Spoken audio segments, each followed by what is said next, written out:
So in this class we shall see what is Coulomb's law.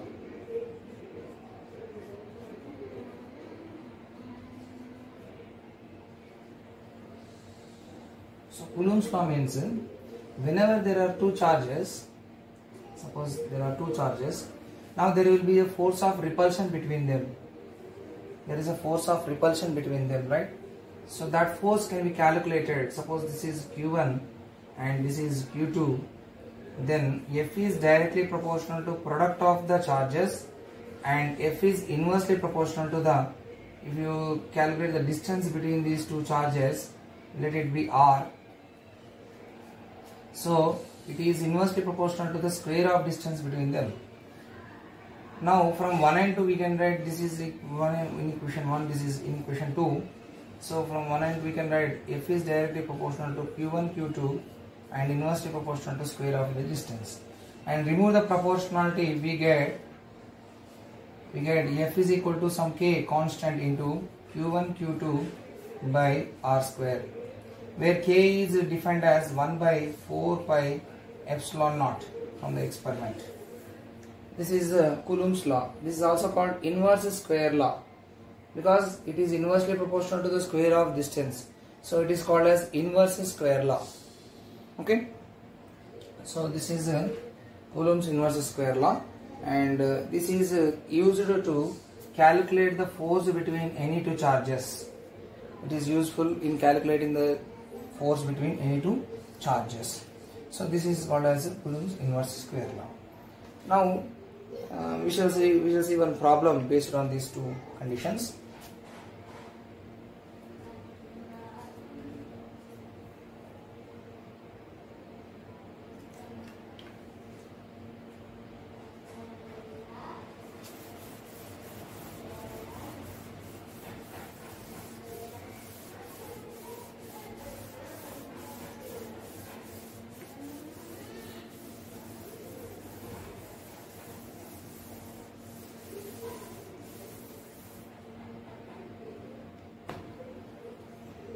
Now the problem is like this.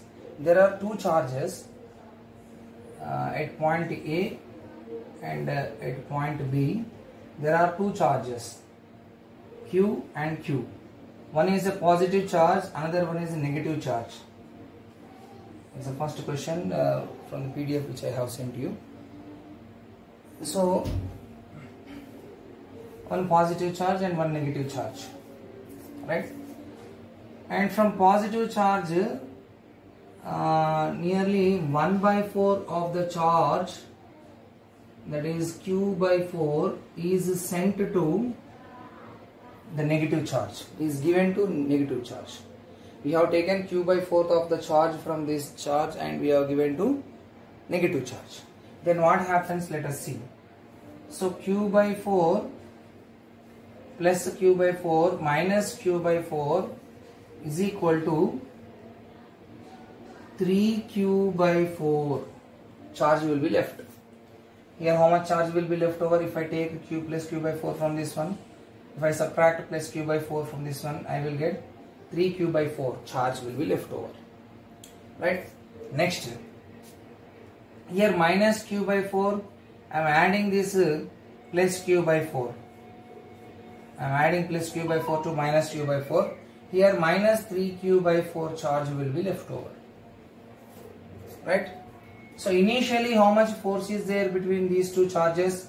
Let F be the force of attraction between these two charges. So F is equal to Q plus Q into minus Q by 4 pi epsilon naught. The distance between these two charges be R, suppose. So R square will be there. So this is equal to minus Q square by 4 pi epsilon naught R square. This is the charge, this is the force present between these two charges initially. Now after the change, this is going to be the Q1 and this is going to be the Q2. So F dash, the next new force will be 3 by 4 Q into minus 3 by 4 Q upon 4 pi epsilon naught r square. So this is equal to 9 by 16 into minus q square by 4 pi epsilon naught r square. Okay, 9 by 16 into minus q square by 4 pi epsilon naught r square. So this is the new force. Now what is the difference between this one and this one? Here 9 by 16 is multiplied to the original force. 9 by 16 is multiplied to initial force.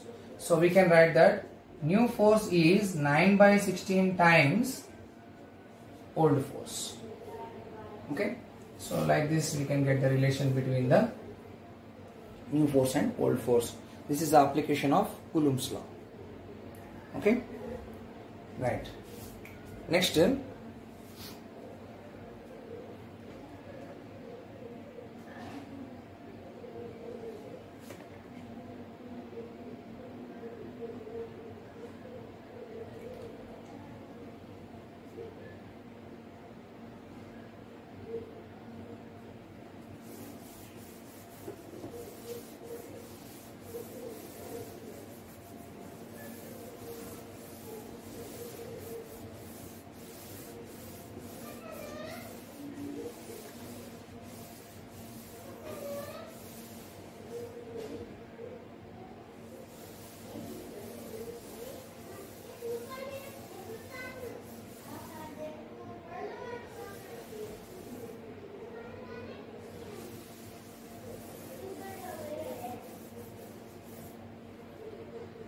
so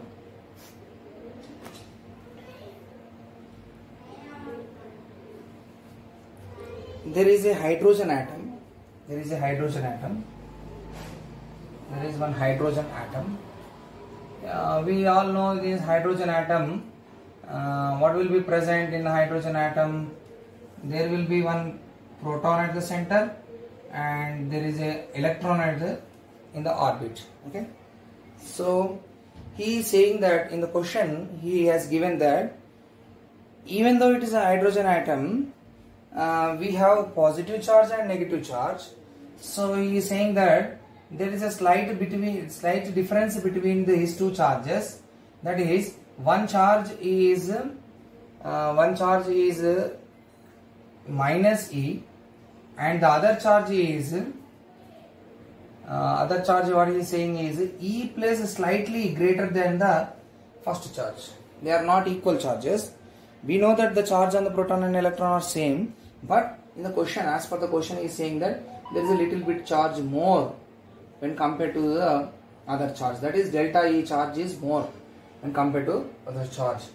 And the electrostatic force between these two things is equal to the gravitational force he is saying.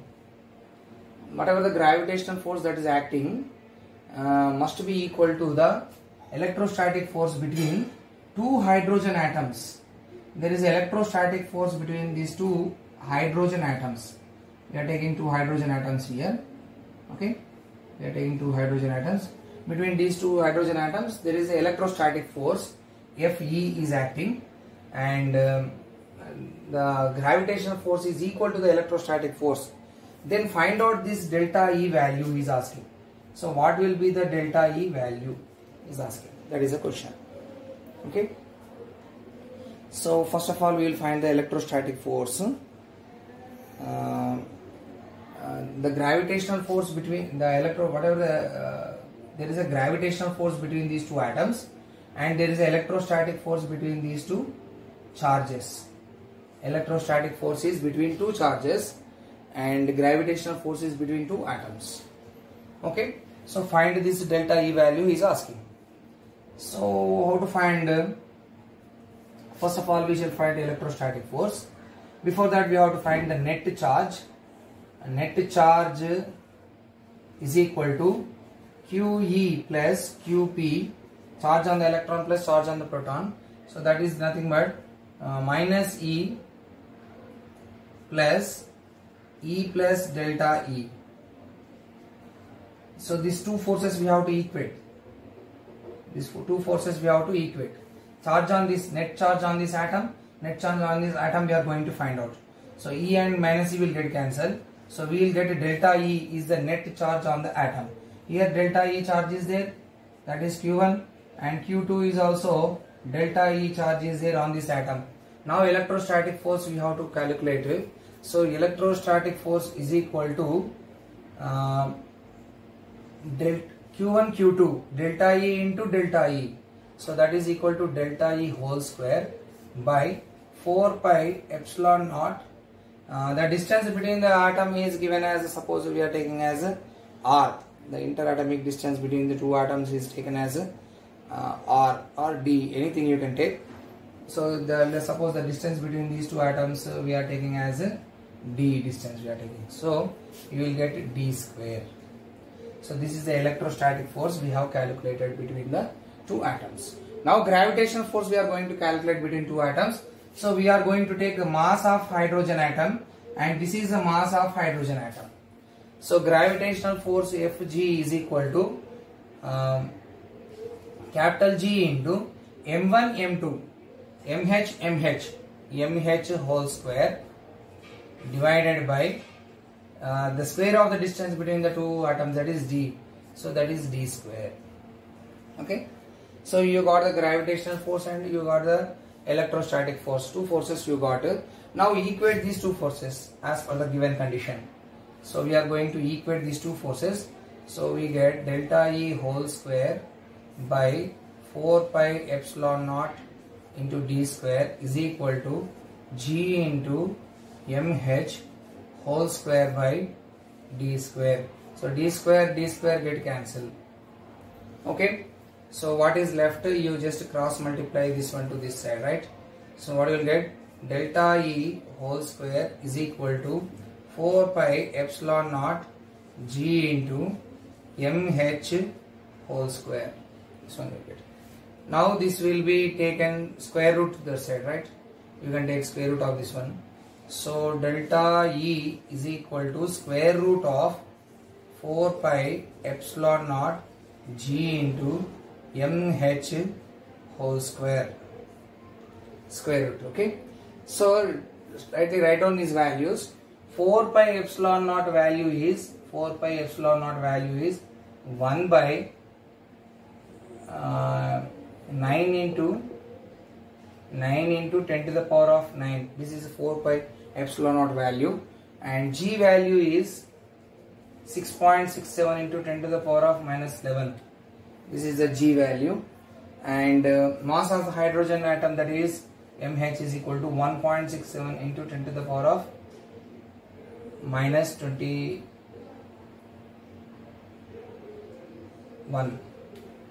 Okay. So these are the values of the these values. If you substitute, you will get delta E approximately equal to 10 to the power of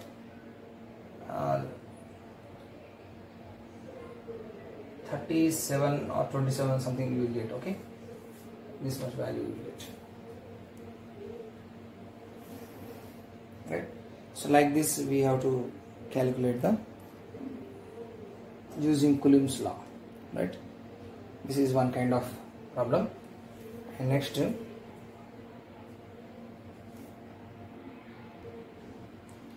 there are two same charges, similar charges are separated by two threads. This is Q means this is Q.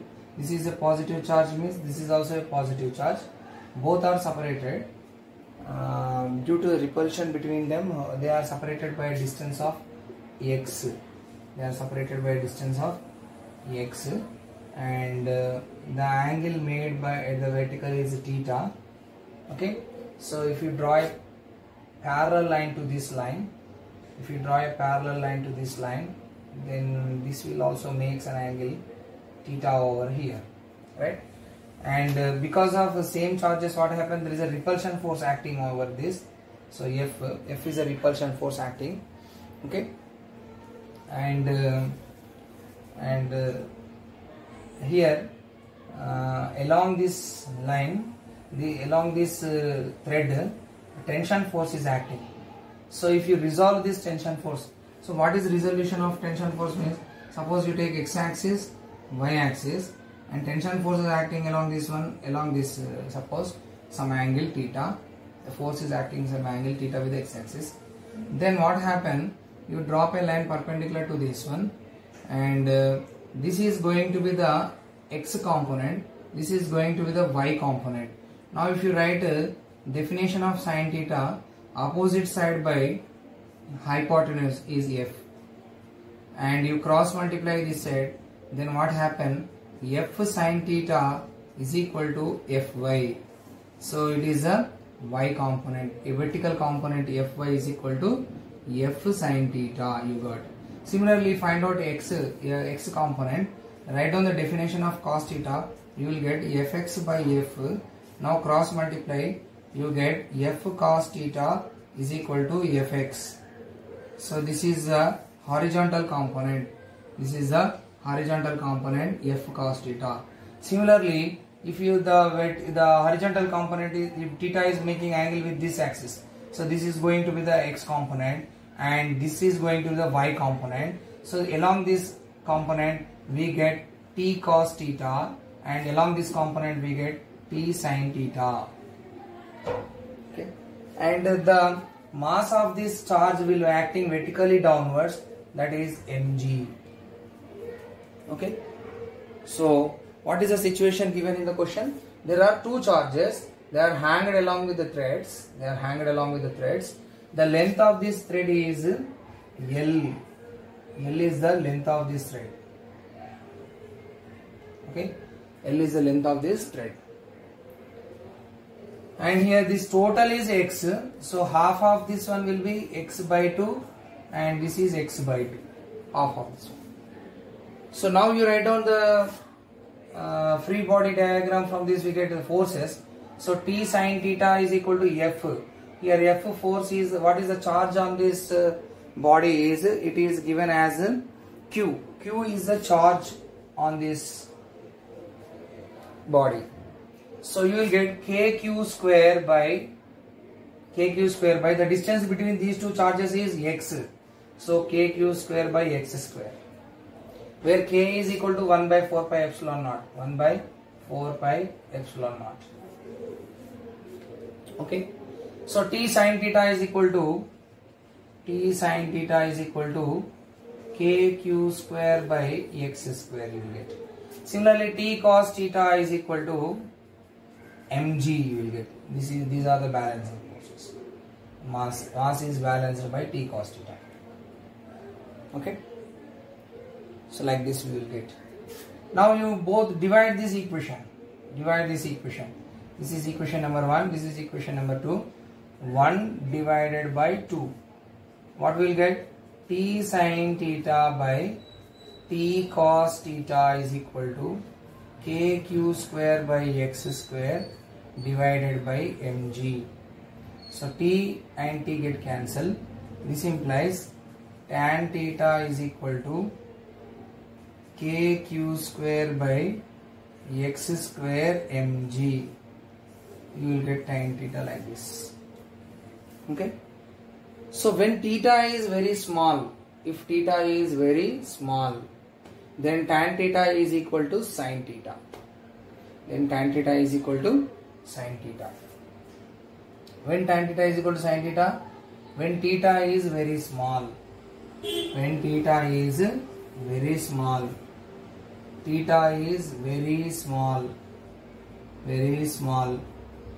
tan theta is equal to sin theta.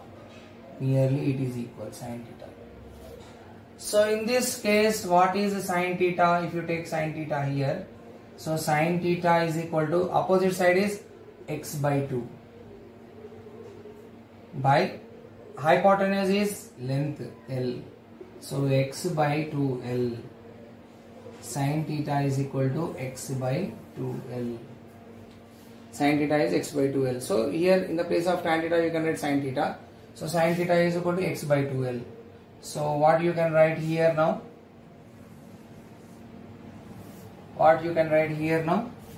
X by 2L is equal to kq square by x square mg. X by 2L is equal to kq square by x square mg. We got like this. Okay.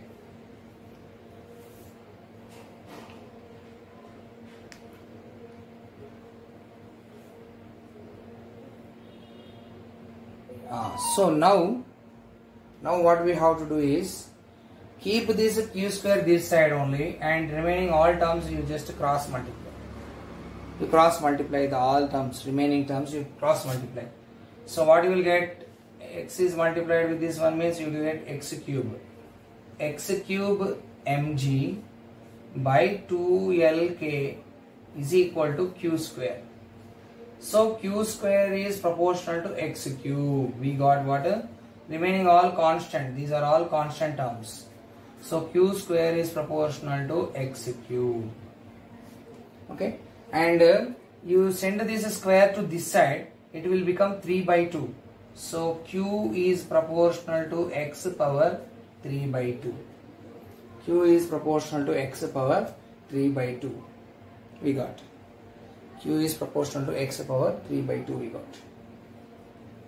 Now, what shall we do? We shall just differentiate on both sides. We get dq by dt is proportional to 3 by 2 into x power 3 by 2 minus 1 into dx by dt. Okay. So dq by dt means it is again a constant. It is again a constant. Okay. So what we get? 3 by 2. Here if you take LCM and if you minus whatever, 3 by 2 minus 1 means x power 1 by 2 into dx by dt means it is velocity. Dx by dt is equal to velocity. So is a velocity. Is nothing but constant. It is a constant because dq by dt is constant. dq by dt is constant. So it must be equal to some constant. So when these two products are constant, then they are inversely proportional to each other. So from this we get V is inversely proportional to x power 1 by 2 or V is proportional to minus 1 by 2. V is proportional to minus 1 by 2. We can write. V is proportional to minus 1 by 2. X power minus 1 by 2. V is proportional to x power minus 1 by 2.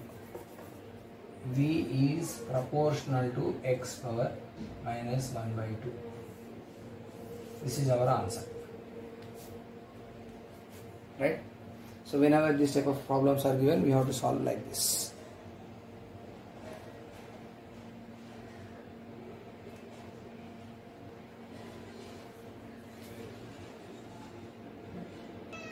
So here is a next question. That is fourth question is like this. There are two cases given. The first case what he is saying means two charges are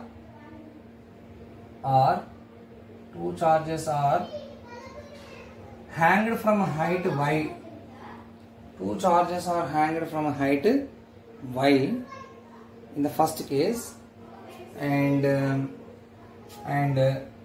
their distance may be here r, that is it takes r by 2 here to here and it takes r by 2 here to here. Okay, and two like charges only, they are like charges only.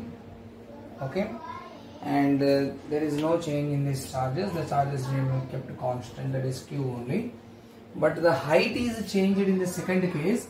In the second case, what he is saying, if the height of these charges is changed to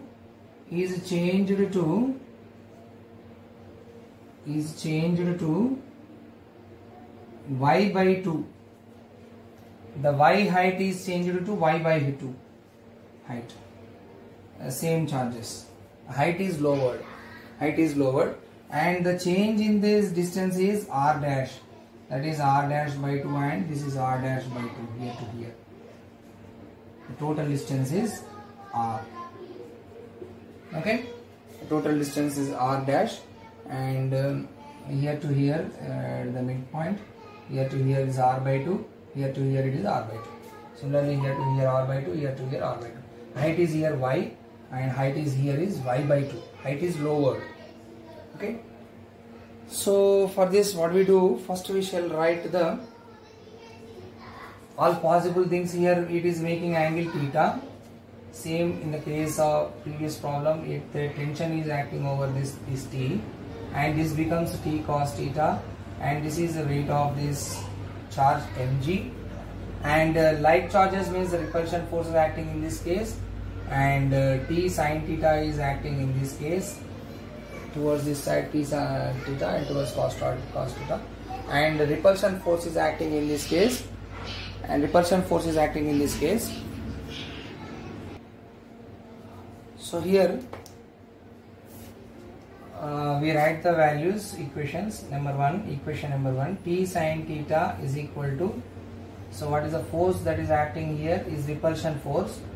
That is how much repulsion force it is acting here between the two charges it is acting.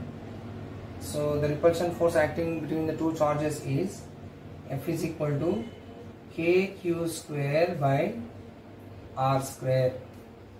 So we get here kq square by r square. Okay, like this, kq square by r square we get. And similarly T cos theta is equal to what is that, mg is acting here, right? So this is equation number 1, this is equation number 2. Again you have to do 1 divided by 2 you do. So what you will get, T sin theta divided by T cos theta is equal to kq square by r square divided by mg. T get cancelled. Sin theta by cos theta is tan theta. So tan theta is equal to kq square by r square mg. We will get like this. So again here one more thing we get, tan theta is equal to how much here? This is theta. Tan theta is opposite side by adjacent side. So we can write tan theta is equal to r by 2 by y. So in the place of tan theta I am writing r by 2 by y is equal to kq square by r square mg. Like this we got. Okay. Similarly you are going to get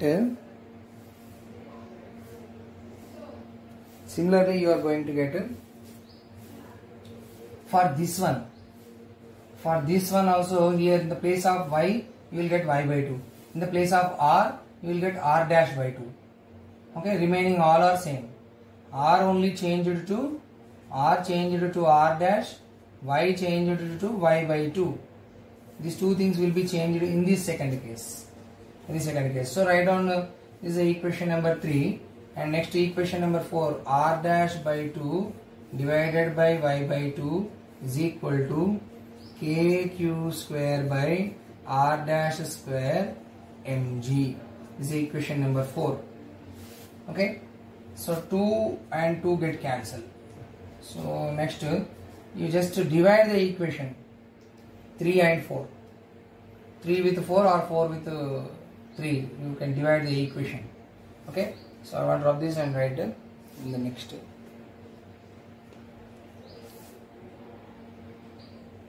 So here equation 3 by 4 we do. Equation 3 by 4. What we get? R by 2y whole divided by r dash by y. R dash by y is equal to this LHS by LHS, RHS by RHS. So kq square by r square mg divided by kq square r dash square mg.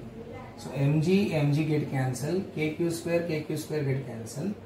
So what is left? Y get cancelled. So this is equal to what we get? here r by 2 r dash is equal to, what you will get? So 1 by this gets reciprocated. So r dash square by r square you will get. Now you just cross multiply these two things. So what you will get is equal to r cube. R square into r is r cube is equal to 2 into r dash cube. Okay. R cube is equal to 2 into r dash cube you will get, right? So I want only r value. So what you will get? R is equal to cubed root of 2 into r dash cube. Okay. Or we can also write this one as, I want r dash only means, suppose if I want r dash only means you can send this 2 to this side. So what it will become? R cube by 2 r dash cube you will get, r dash cube. This implies only r dash you want means cubed root of r cube by 2. This is equal to cubed root and r cube in numerator will get cancelled. Denominator cubed root will be like that only. So r dash is equal to r by cubed root of 2. R dash is equal to r by cubed root of 2. So like this we can get the answer, right?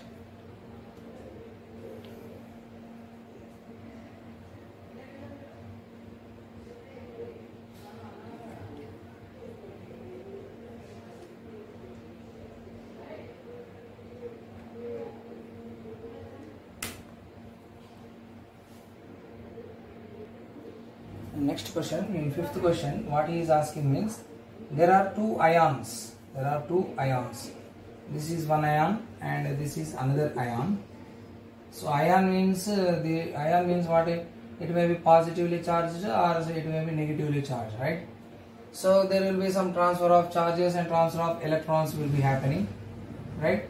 So he is asking how many number of electrons are transferred to get the force between two ions is F. There is a force of attraction or repulsion between these two ions, and it is having some charge q, okay. So same charge they are having, but some electrons are transferred from one ion to another ion. So he is asking how many number of electrons are transferred from this, and they are separated by distance d. So F is equal to, we know, q square by 4 pi epsilon naught d square. This we know, right? So I want q value from this. Q square is equal to F into 4 pi epsilon naught into d square. Now I want q from this. So q is equal to square root of F into 4 pi epsilon naught into d square. But already we know quantization of charges, q is equal to Ne, right? So the number of electrons into q is a quantization of charge. According to quantization of charge, q can be written as integral multiples of electrons. So n into E is equal to square root of F into 4 pi epsilon naught into d square. So I want n value. N is equal to under root of F into 4 pi epsilon naught into d square whole divided by E. If I want to take this E into the square root, then it will become E square. So n is equal to square root of F into 4 pi epsilon naught into d square by E square. So like this we can calculate the number of electrons present in an ion whose attraction or repulsion force exists.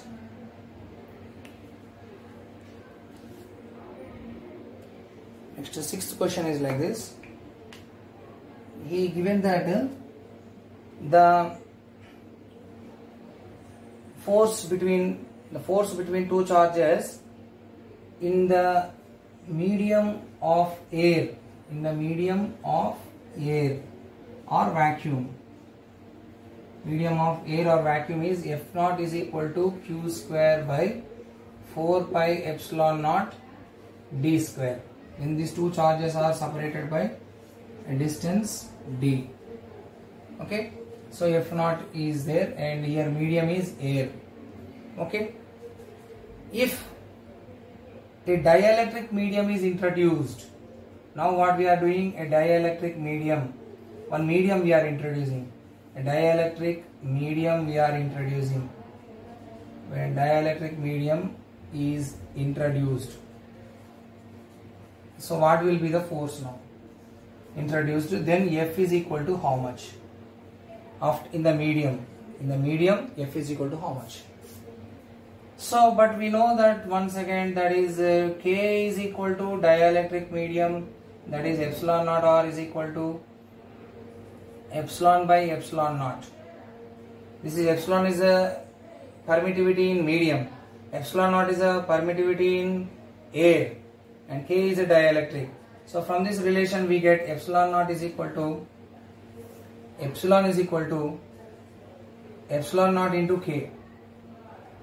So now force in the medium is equal to Q square by 4 pi epsilon into D square. So this is nothing but epsilon is equal to epsilon naught into K, right? From this relation we get Q square by 4 pi epsilon naught into D square into K, epsilon naught into K. Here epsilon is equal to epsilon naught into K. So this is nothing but 1 by K into Q square by 4 pi epsilon naught D square. So this is F naught. So we can write F naught by K. Therefore we get Fm is equal to F naught by K. Here dielectric medium is introduced, means we are adding some medium. Instead of air we are taking some other medium, right? We are replacing this air with this medium. So at that time the F value will be changing. So the changed F value decreases by K times. Fm decreases by, force in the medium decreases by K times. Okay, when compared to F naught. So this is the thing. Okay, right. Thank you.